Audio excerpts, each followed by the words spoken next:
All right, man. Ready to talk about some military porn?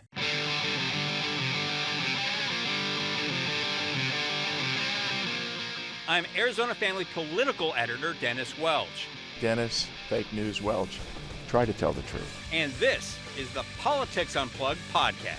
Dennis, if you have a problem with substance abuse, I am more than willing to talk to you anytime you need.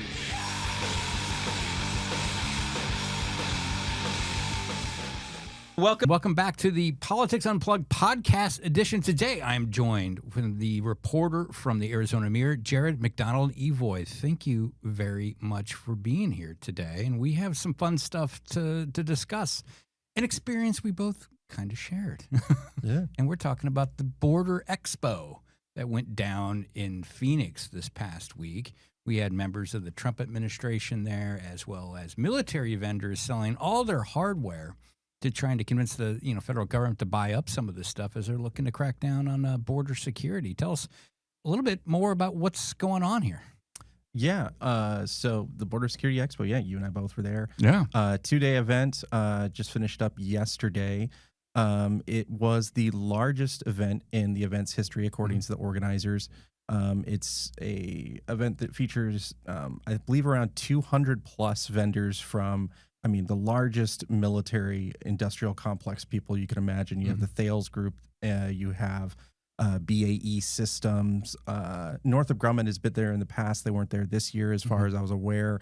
But pretty much anyone and everyone who makes products for the military, the border, were all there.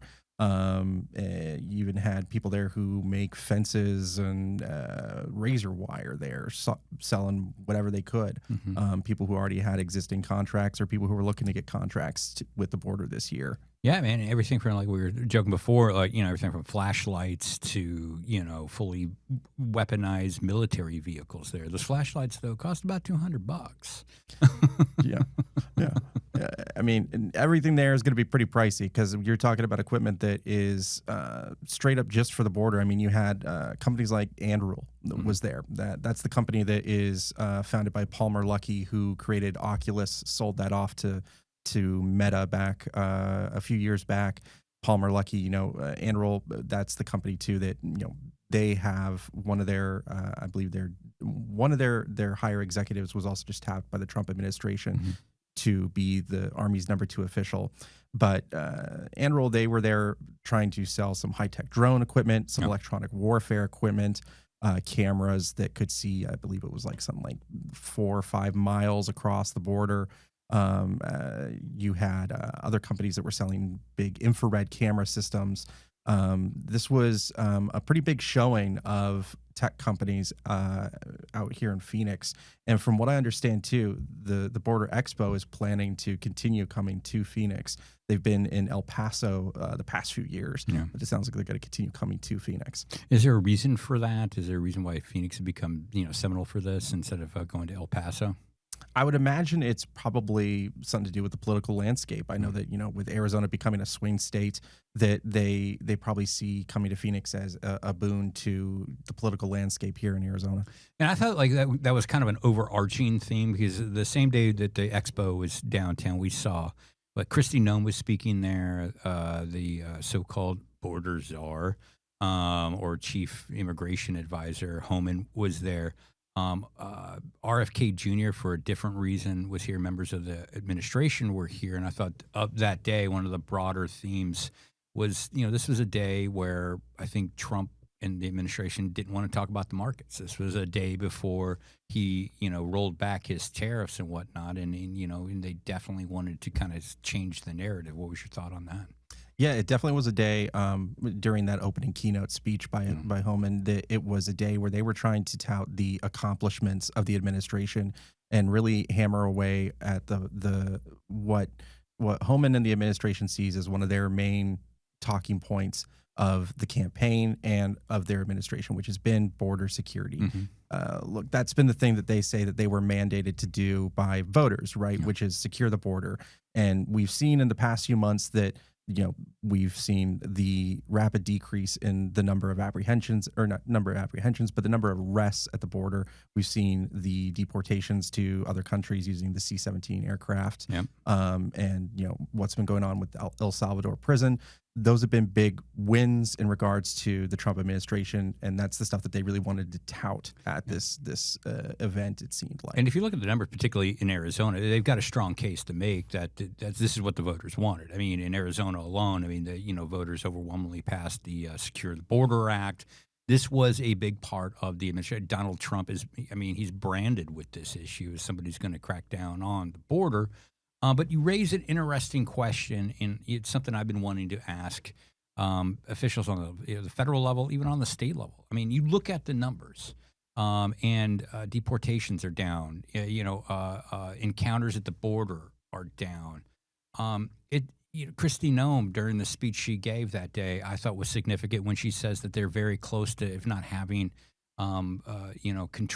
operational control of the border, which is a phrase I've heard for a long time. It's kind of been this mythical thing, like what is operational control? And it's basically they'll know it when they see it. So for them to kind of acknowledge that while asking for money for, to buy up all this military hardware we saw, I'm wondering if that's hurting their case at this point. I'd love to get your thoughts on this, that the more successful they are in bringing these numbers down, does it make their case harder to invest more money into securing the border? Because this administration, I think they're promising hundreds of millions or billions of dollars more to go down to the border.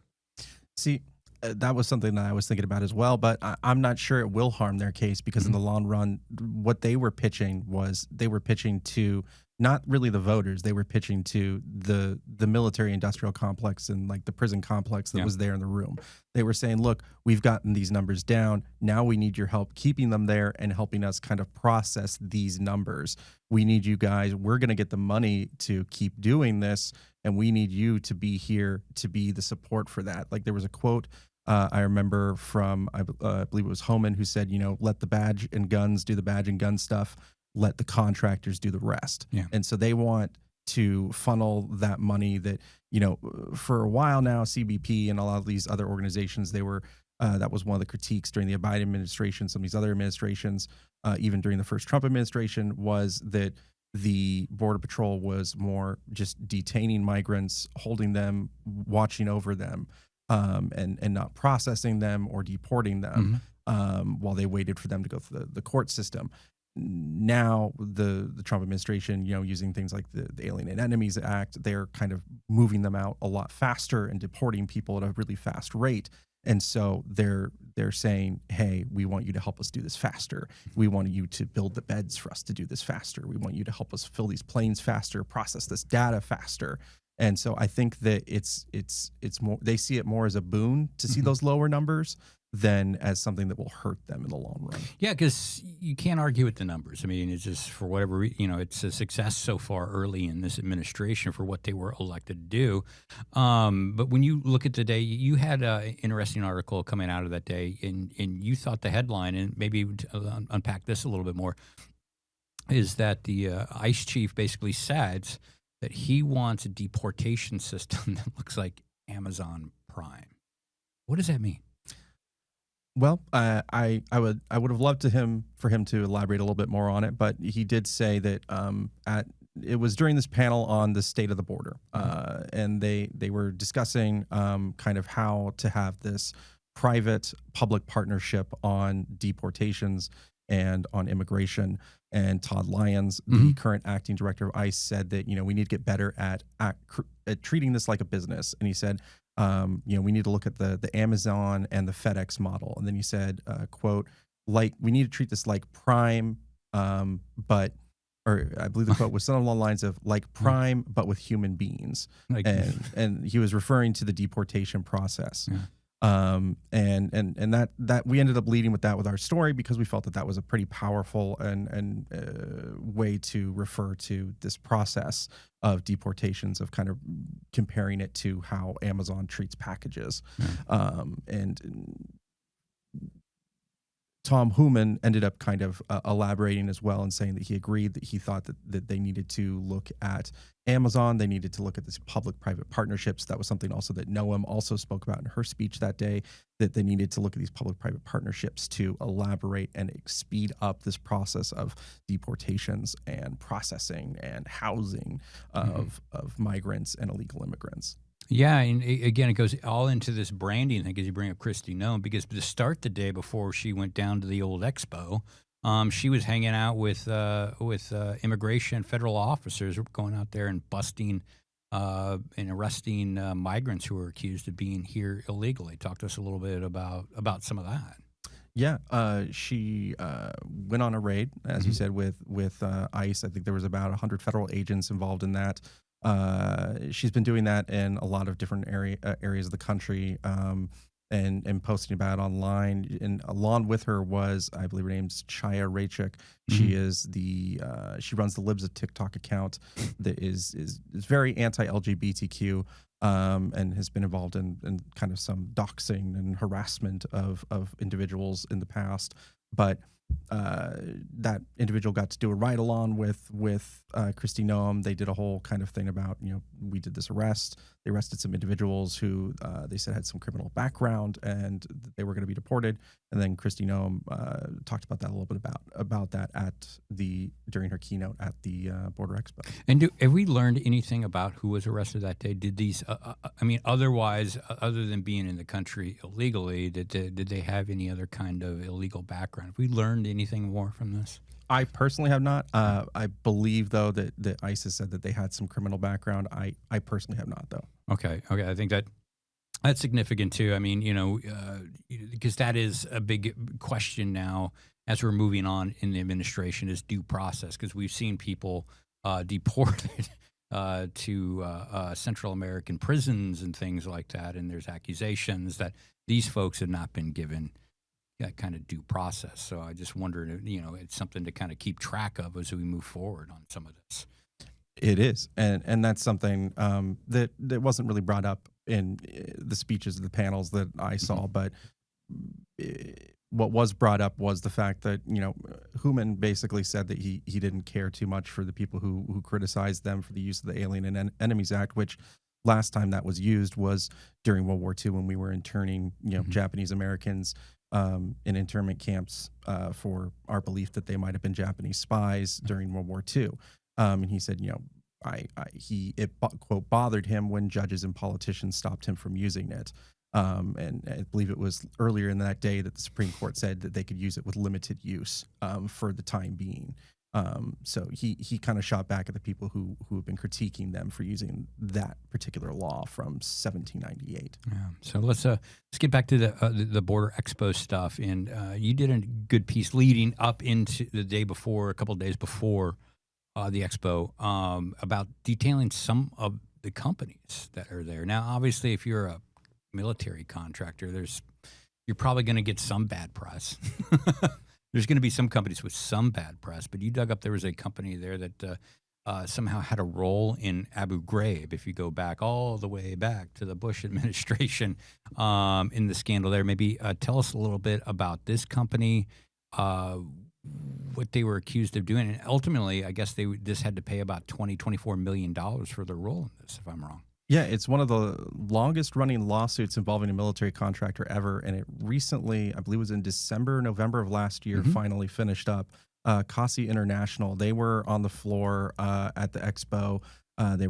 They've still get federal contracts with ICE and Department of Homeland Security, doing work like providing housing, beds, food, lots of other different things. But they were involved with Abu Ghraib. They had contractors who were involved with the abuse, with helping cover it up. They had people there that were involved with, who knew what had happened, who were there in the moments of the abuse, and they were sued for that involvement. And they're one of the few military contractors that have ever been sued successfully and held accountable for that. They're not the only contractors that were there, though, that have had major controversies in the past. It was quite a who's who in a lot of ways of kind of these old, especially when you talk about going back to the Bush era, those kind of era of contractors that were there that day. Yeah, and what was your conversations like? Because I know when I was there, you're a print reporter, so maybe it's a little different for you. But someone a little jumpy, didn't want to go on camera with some of us and talk to us much about any of this. What was your interactions with like? Well, it was interesting because initially when I first started reporting on the Border Expo, I was initially told the press wasn't going to be allowed in. And then it was kind of the 11th hour, they told us that press was going to be allowed in once the Secretary of Homeland Security was going to be there. And then I got approved for press credentials. And so when I was on the floor, I got quite a bit of stink eye from some of the vendors, but there were quite a few vendors who were very nice. I made sure, like the expo asked, to ask for permission before I took photos, because they asked for that when I got my press credentials. And but I did have a few interactions that weren't great, like, for example, with BAE Systems. They're a large defense contractor. I took a photo of their sign and got immediately accosted by one of their representatives who took a photo of my badge and was asking me what exactly I was writing about and what the story would be and when it would be out and who I was with and why I was doing it. And I had to explain to him I was just taking a picture of the sign. I would ask before I took a picture of anything else. And then they followed me around as I took other pictures. And then I had a few other individuals who followed me as I walked the floor, not even taking photos. It was a very interesting experience in that respect, to kind of feel very much like an outsider. But then, like I said, I also had quite a few very good interactions with individuals who spoke very candidly with me, and I had some great conversations. So it was quite surreal in that. Yeah, and to be fair, a lot of the contractors there were very open about what they were doing, and some of them had some pretty good lines. You remember there was a vendor there selling old school shotguns. Yeah, and you're like, shotguns, man. I mean, like, blah blah. Like, what's going on with these? And why are you selling them here? We've got all this high tech gear, and he says, because it still works. Okay, I mean even Leatherman was there, selling like little multi-tools and stuff. Because, I mean, everyone needs a Leatherman. Yeah, well, we do. I'm carrying one right now. Same, actually. All right, man. Any other big takeaways from you before we wrap this up here today about the Border Expo? I would say the one other thing of note that I personally took away, as someone who I've been following surveillance technology for basically my whole career. One thing that I would say of note from being on that floor is that it seems to be a real big significant push for a lot more targeted surveillance in terms of the digital realm. We've already seen that in past years, but there was a lot of technology in regards to what's called OSINT, open source intelligence. There was a lot of open source intelligence tools there that were powered by AI. A lot of that on the show floor, and some of that is that technology is stuff that's already been making headlines in regards to its use in ways that has been deemed possibly First Amendment breaking. Like Dragon Force was a company that I saw there that some people have been suing, like Brennan Center for Justice has been suing to try to get more information about how it's been used. So there's a interesting, I think, intersection going on. We're already seeing the Trump administration's use of looking at social media when revoking visas and things like that. And on the show floor at the Border Expo, we saw a lot of companies trying to push for their technology that uses AI to scrub for open source intelligence. So I thought that was a really interesting kind of trend there. All right, man. I think we're going to have to wrap it up right there. And thanks, Jerod, for stopping by here, man. And anybody interested in checking out his work he's done, you can go over, after you're done reading AZ Family's website. Go over to the Arizona Mirror. Great work as always, and thanks for taking some time to talk to us here today. No problem. Thank you for having me on. All right, and we'll be back with the second half with Colin Stanton's return.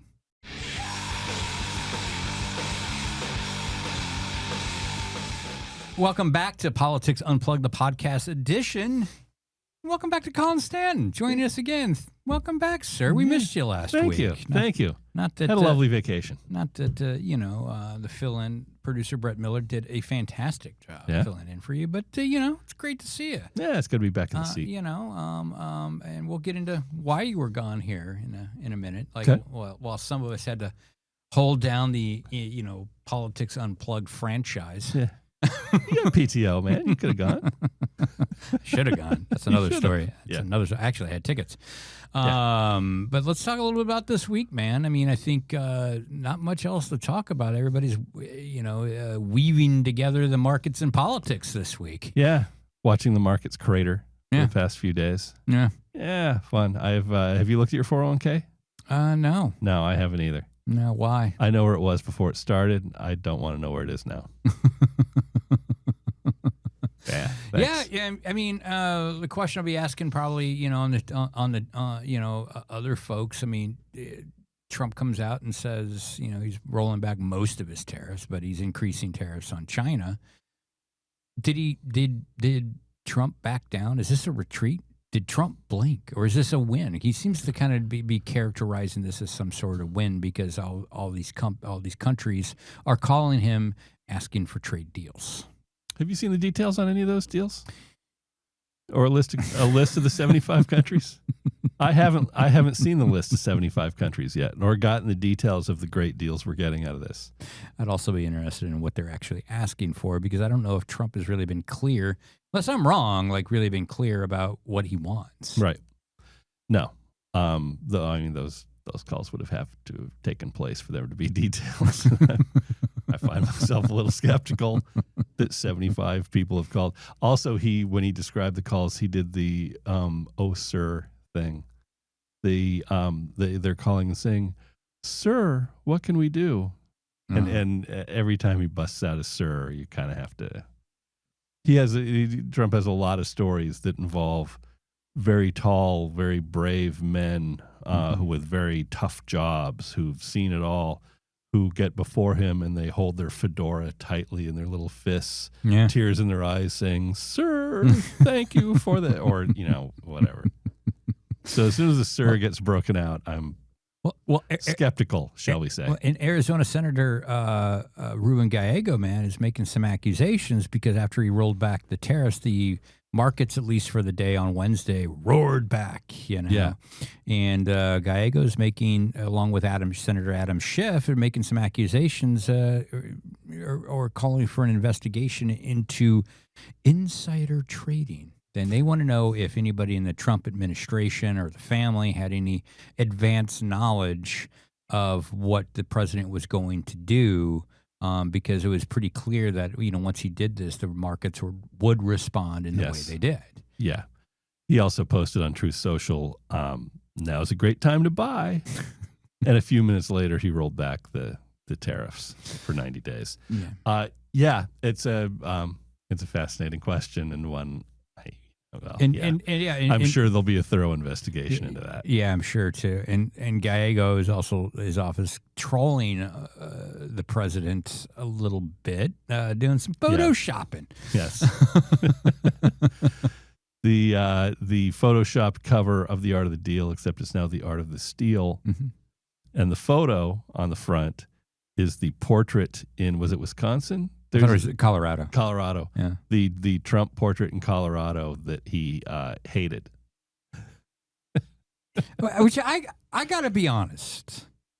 I think that portrait's pretty flattering of the president. Yeah, I know. I think he's used to the social media AI Trump in Superman suit stuff. Maybe. So if it actually looks like him, he doesn't recognize it. But I mean, it's not like Trump pays attention to stuff like that. I mean, that'll make it onto his radar screen. I mean, you're just trolling the president at this point, I suppose. Yeah. No, if you want to get his attention, do something dumb on Twitter, or you have it turn up in the New York Post. He'll see it. Oh God. Well, anyway, man, let's talk a little bit about you. This past week, you had a hell of a week last week. Yeah. You went to go see a pretty amazing musician we've talked about on the show before in a pretty fantastic spot. Yeah. Bob Mould, formerly of Husker Du, And Sugar. And Sugar. Great band. That he didn't play any Sugar songs. That's how disappointed. But yeah, he's been solo for, I don't know, 30 years now. Long time. Played at Pappy and Harriet's in Pioneertown, California, which A is ginormous metropolitan area, right? on the outskirts of Yucca Valley. It's about 45 minutes north of Palm Springs. It's a little like country, like cowboy bar. Pioneertown was a town built like in the 1940s with the intention of it being a livable city that would be used as a setting for Western movies. And they shot Western movies there, but people actually lived there. They could shoot scenes in the bank. It was an actual working bank that looked like an Old West bank. And it hasn't been that for a while, but there's still stuff left over from it. And there are people who live there. And there's this like barbecue joint, bar and grill called Pappy and Harriet's that get these great musical acts played. Like McCartney's played there. Yeah. In a room that they say holds about 250 people, which seemed like more than you could cram in there and actually have a view of the act. So Bob Mould, who has been, he's playing places like the Fillmore in San Francisco on this tour, he played Pappy and Harriet's in a tiny room. I mean, I was up front, not much farther from him than I am from you right now. Wow, that's fantastic.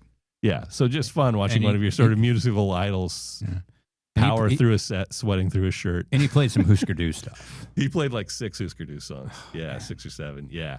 27 song set. And I was there with my youngest son, he's 20, he's not necessarily a fan, but he's got very broad musical taste. He'll go see anyone, enjoy it. When I told him beforehand that the previous show was a 27 song set, he was sort of like, oh God. They're not that long. He got through it in an hour and a half. Yeah. They're not that long, and the next song starts as the last one still fading out. And what's left of my hearing got sort of blown out, being right at the front of that one. I can't even imagine 27 songs, man. I got a show coming up.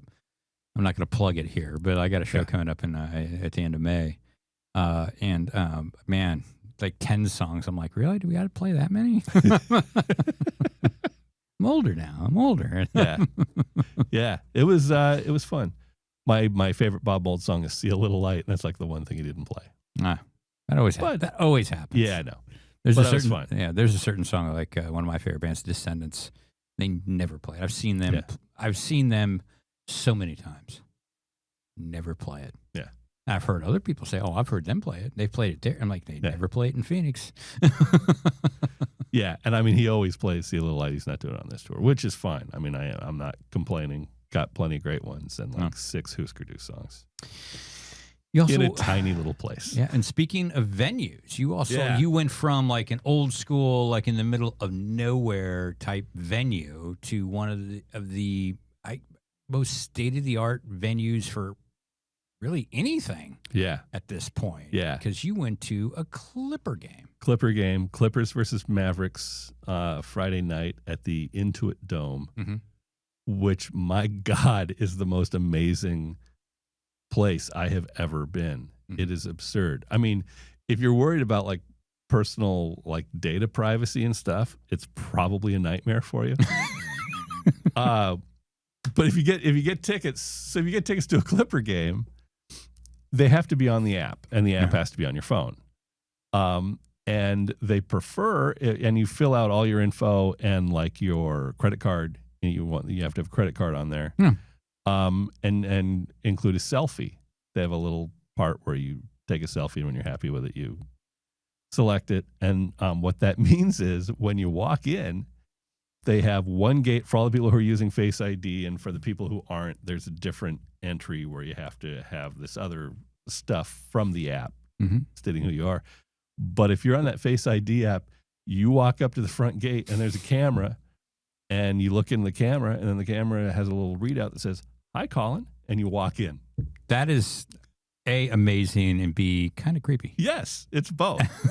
I'm leaning towards the amazing, but the creepy's right there behind it. Because we got a little bit of that last year with the conventions, the Republican convention in Milwaukee. And you could just walk in, grab whatever you wanted from from a vending machine, which is everything out there, and just walk out, and you would be charged. Yeah. Yeah, it's a little bit like that. That was weird, man. Yeah. So the end of the night, we go to the team shop and do the same thing, stare into the camera, and it says, "Hi, Colin." We walk in. We bought 3 T-shirts, which I just pull them off the hanger, throw them over my shoulder, walk out. Got billed for them the next day. Wow. I mean, they knew sizes and everything. Wow. Just to be clear, too, when you went to the restroom, there was nobody in front of the urinal saying, "Hi, Colin." No, there wasn't. But there was also a selection of about 40 or 50 urinals in that one bathroom.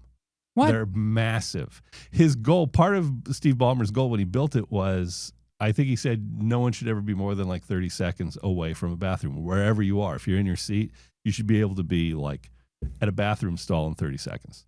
Wow. And I'm guessing from my seats, it would be less than 10. Wow. And they are cavernous. Like there's no waiting for a free Yeah. stall urinal. There's a gazillion of them, and there are bathrooms everywhere. Yeah, that's amazing. Also, they have a basketball jersey from every single high school in California up on the wall. That is cool. Yeah. That so is I cool. found my school's, my alma mater's jersey. That was kind of cool. That is cool, man. And they have an app to help you find it. You can put in on their app, you can put in the name of your high school, and it'll tell you exactly where it is. Because we did it, and they go all the way around the building, and some of them are giant grid displays of them. Others, it'll just be a single row that's going around. Mm-hmm. But we did a full lap, and I couldn't find it, and then figured out how to look it up on the app, and then we found it. Oh, and just because we're in the middle of a financing, a stadium financing fight at the Capitol, I mean, this venue must have cost taxpayers a pretty penny. Well, right? Funny you should say that. Not a dime. Steve Ballmer built it himself. Wait a minute. A billionaire bought his own building? Yeah. Built his own building? Yeah. Yes, he did. Wow. That's a strange Go concept. figure, yeah. It's a weird concept. Yeah. Man. And I mean, it genuinely is spectacular. And it's funny. So the next day we went to a hockey game at Crypto, the home of the Lakers and the Kings. Saw Kings Oilers. And it's second time I'd been there for a hockey game. And it's a beautiful venue. It's really nice.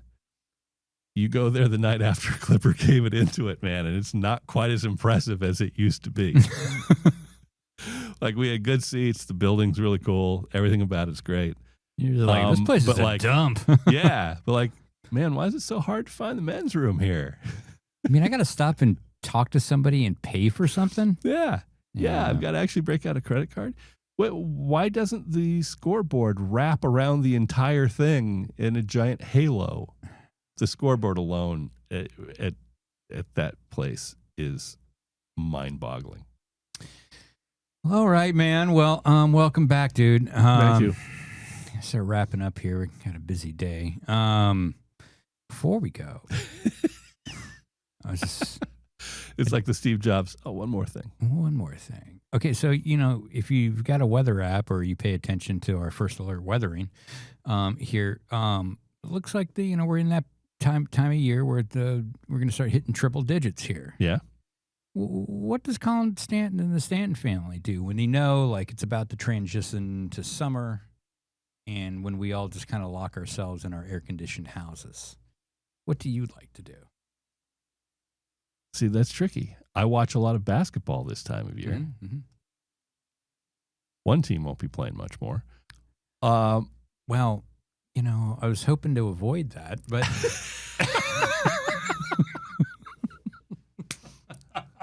yeah. No, we've got a pool that is great for about 2 weeks out of the year. It's too cold and then it's too hot. Yeah. So that's our main cooling off thing. Yeah. For that 2 weeks, it's delightful. Yeah. Well, for me, it's like this is the end of porch beer season. Yeah.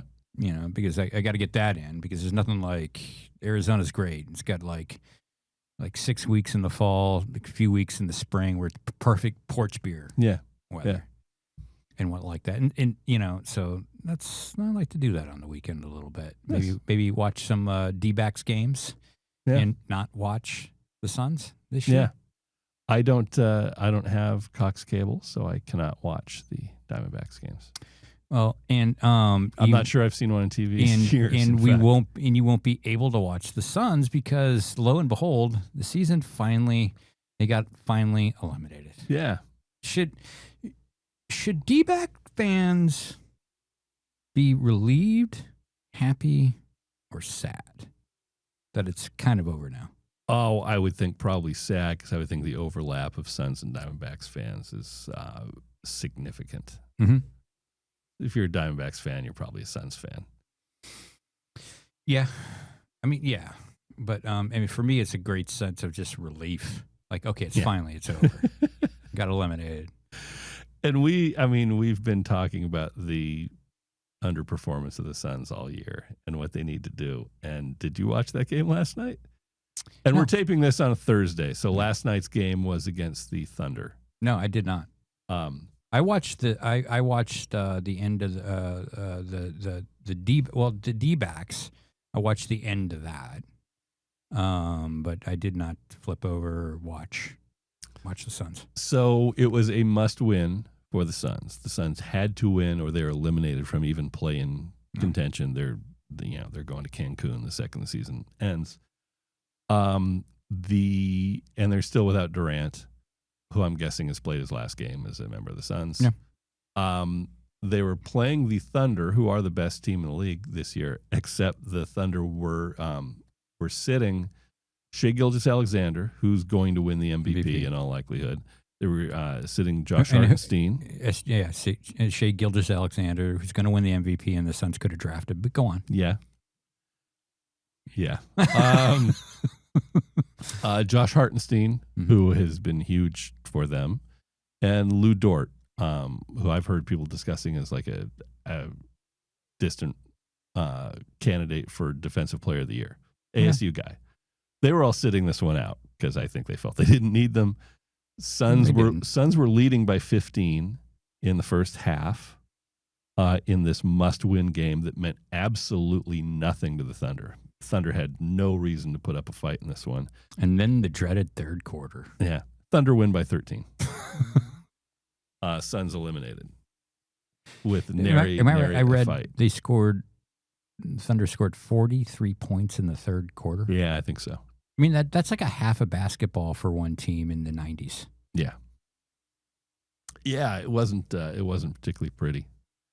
I think everyone anticipated the Suns would be more competitive than they've been this year because they have the largest payroll in the league, and they didn't even make top 10 in the West. I mean, this got to be one of the biggest disappointing teams in NBA history when you start looking at the talent that was put on, the money that was put into it. It's got to be one of the biggest disappointments. It's got to be right. It's certainly, I think, the most disappointing Suns season when you contrast the expectations and payroll with the results, which are hideous. I mean, people were disappointed with the results of the Nets, the big three there.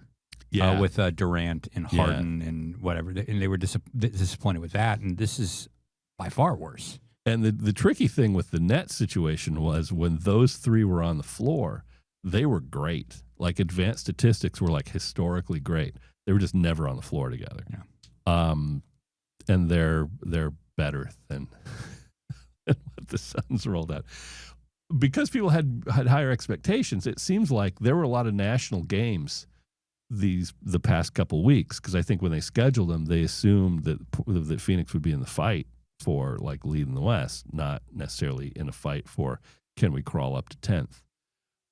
And to hear the national announcers talking just about teeing the Suns, off on them. Between the announcers, and I listen to a lot of national basketball podcasts with prominent basketball writers, and you keep hearing phrases like pathetic and laughing stock. And the last national game I saw, the announcers are sitting there saying, boy, it's just it's striking to see the Suns with this just total lack of effort. And so when you're getting talked about and you're not making the playoffs, it must mean you're supremely bad and disappointing. Yeah. And they may be behind the Blazers now. When I looked before the games last night, they had the exact same record as the Portland Trail Blazers. and the Blazers were playing. I'm not sure if they won or not. If they did, they'd be a game ahead of the Suns. And that's like a tanking, rebuilding team. The Suns are behind teams that are not really trying to win. Yeah. I mean, that's why looking forward, I mean, I think the top goal for this team, I mean, for me, you got to get rid of that Beal contract. Yeah. You know, Beal's a nice guy. I don't, always got to be careful, but it feels like that contract has hindered everything this team can do. Yeah. You got to get rid of that. You got to see what Durant gets you out there. You got to make some big decisions on coaches. Yeah. That's a tough one, man. That is a tough one. I mean, they're blowing out the second coach in 2 years who've both won NBA championships. Yeah. And there's certainly, I don't know that you can blame Budenholzer. I'm certainly open to the argument that you can. We're the media. Colin, we're the media. We can blame anybody. What you cannot do is make an argument that he's done a good job. No, not at all. Because with the talent they have, even with Durant injured, you've still got Booker out there. And when it came down to this end where they were fighting for a play-in spot and every win counted immensely, they're on an 8-game losing streak. And they haven't had Durant for much or possibly all of that. But they had Booker for all of it. Can't get a single win in the absolute clutch time. That doesn't speak highly. And look, man, I've also said the Suns should be exploring options for trading Booker too. I know that's really highly unpopular. I've heard from people in our newsroom who listen to this podcast, but it's one through line has been that Booker. I mean, it's been here for the last several years, and he's been there through the decline. He was there through the rise, sure, but he's here for the decline. And you start looking at the rise, but it got them to the championship just a few years ago, 3-4 years ago now. Was that Chris Paul or was that Booker?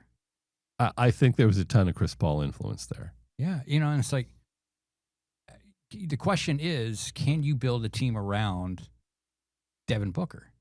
The thing that the Suns have had consistently over the last few years is colossal underachievement in tight situations. Mm-hmm.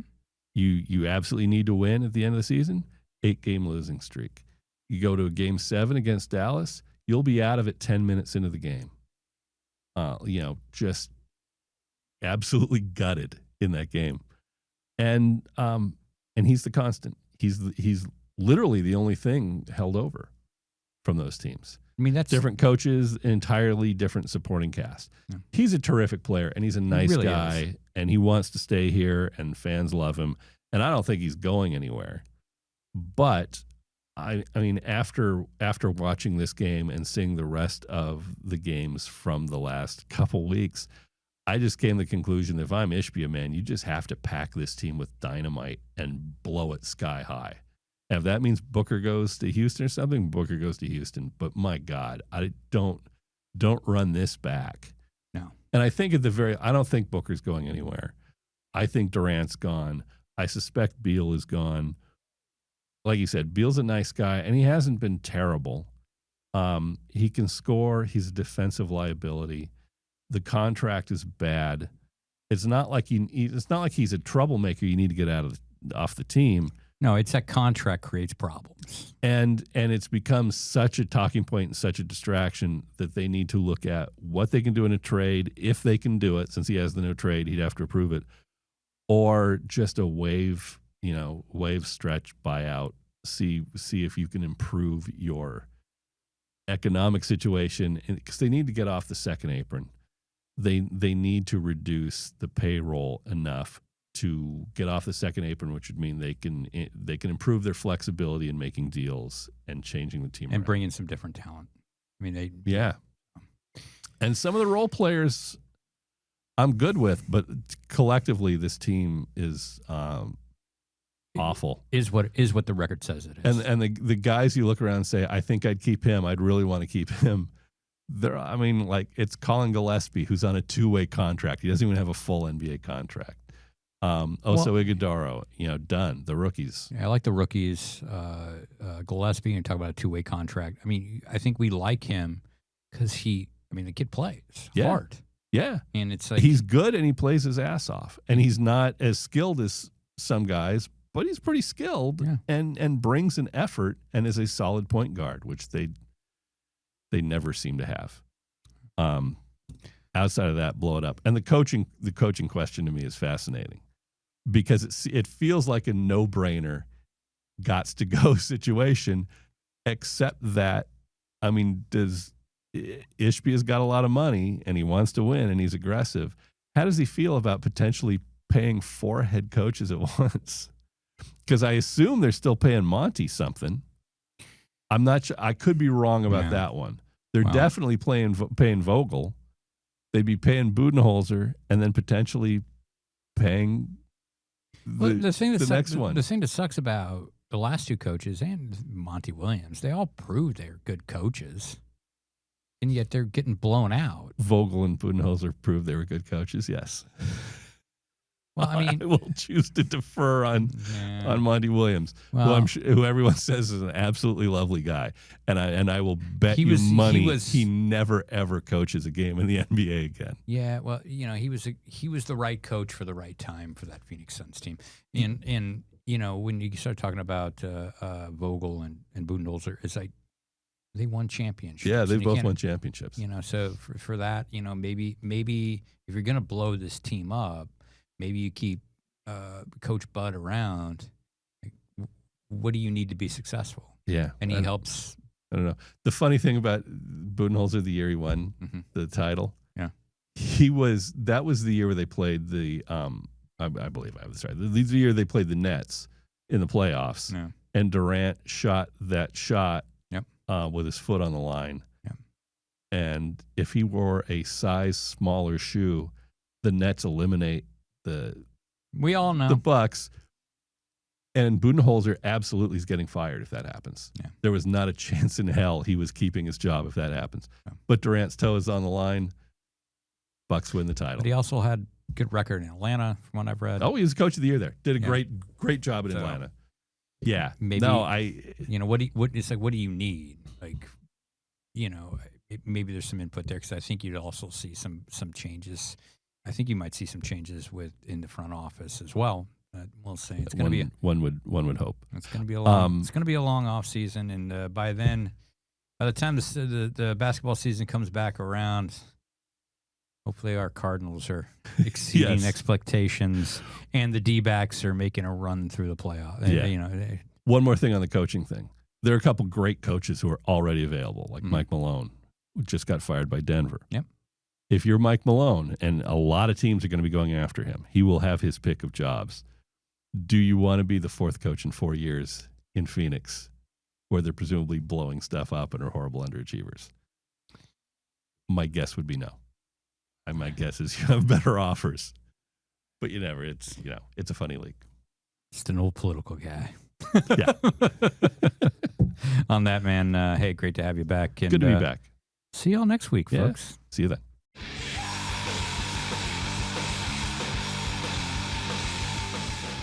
Thanks for listening. You can subscribe on YouTube, Spotify, Apple, the Google Store, or anywhere else you get your podcasts. See you next time.